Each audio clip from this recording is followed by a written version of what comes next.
Hello guys, welcome back to another video, and today we have what if Gohan was the legendary Super Saiyan part 6, I believe.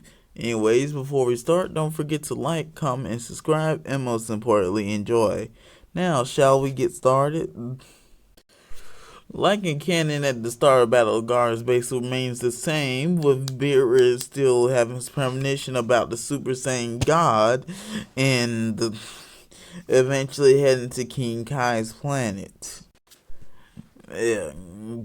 Of course, Beerus would still ask about the Super Saiyan God, which of course Goku would have no idea about, but which Super Saiyan and what began his fight with Beerus was Super Saiyan obviously not being nowhere near Beerus, and nor Super Saiyan 2 would work. Along with turn Super Saiyan 3, he'll combine it with Kaioken with his new master of Kaioken, and would actually offer a bit more challenge to Beerus, but Beerus still one-shots Goku basically, and defeats Goku.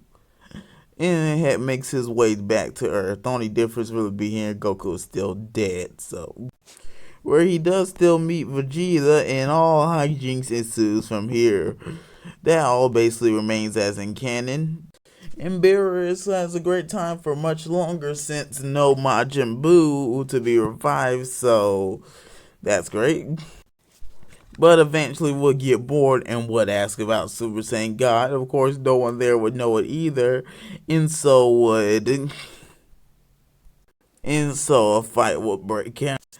The basically defeats of Tenshinhan, 18, Piccolo, Goten, and Trunks basically all basically remained the same. I don't think Yamcha participated. If he did, his defeat basically remained the same.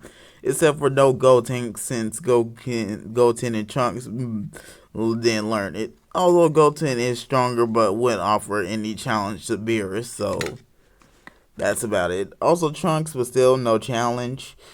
We still get the My Bulma scene, that remains as in canon. Although Vegeta, just know everyone is stronger. And eventually Gohan still does step up and fight after years of basically not sitting on his ass, you could say, just living a normal life. And would, for the first time, at least in this scenario, show off ultimate, although instead of the orb being white, it'll be more greenish. Like this right here. As he'll offer much more of a challenge than Goku in both this scenario and canon. And would grow stronger through the fight, even regaining some of his power since he wouldn't have trained that much, if not at all. But much like the rest of the Z-Fighters, Gohan would soon be defeated, even with his new power, and so we move on. Anyways, Beerus still asks about the Super Saiyan God, and wouldn't get his answers. Good old Krill Dog would come up with the idea to use the Dragon Balls to answer Shenron, because Krill Dog is smart. Isn't that right, Krill Dog? Oh wait, you're a lifeless soul that can't talk to me. Anyways, enough about my sad life. Shenron is eventually summoned like in canon, and a wish is made about it in saying God, and Shenron does explain the ritual. And so once the dilemma of saying not enough Saiyans, they would make the second wish, which they do have on Shenron. They do. It's more shown in the anime, not in the movies. They only make one wish and he goes away. I don't know why exactly they can make two. I think then they did upgrade it, and so two wishes. Damn, Kami surviving in this timeline. Going with the idea, I may have forgotten if I had Kami surviving this timeline. Going with the idea, Kami is still infused with Piccolo. Shenron does get a second. They do get a second wish, and Goku is revived. As after all the good reunions and all that stuff, although they wouldn't really have time, as Beerus would be getting bored and would yell for them to area it up. And so, all that stuff I have to wait till later, and the Super Saiyan God ritual is done. The difference being it would be given to Gohan, who would fight Beerus after getting a sense of being a pat on the back and a good luck. And so their fight would begin. Of course, Gohan will be vastly more powerful than canon Super Saiyan God Goku. And so I get tired of saying this word.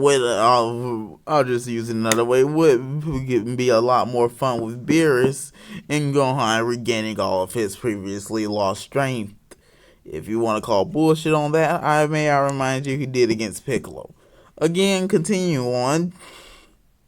In with worse spirits to bring out much more of his power. Continuing on now, eventually the Super Saiyan God transformation does still infuse itself in Gohan, or however they explained it in canon. I really didn't get that.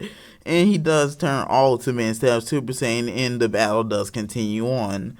Although Gohan would notice really quickly that the Super Saiyan God transformation is gone, much more quicker than Goku. And so Beerus still does use his supernova attack, and that basically all plays out as canon. Gohan back in base and tired and basically just floating in space at this point. As Beerus still does take him back to Earth as he did Goku, right? I think he did.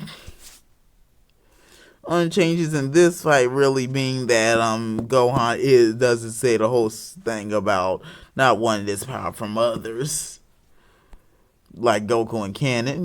And so Beerus and Whis do eventually leave, not destroying the planet. And all well that ends well. Everyone gets, and Bulma's birthday party has an extra guest in this timeline. Not an extra guest. Extra guests in this timeline. Anyways, I hope you enjoyed this part. Don't forget to like, comment, and subscribe. And see you next time in Resurrection F, but I'll truly have some fun. Okay, I can't do an evil laugh.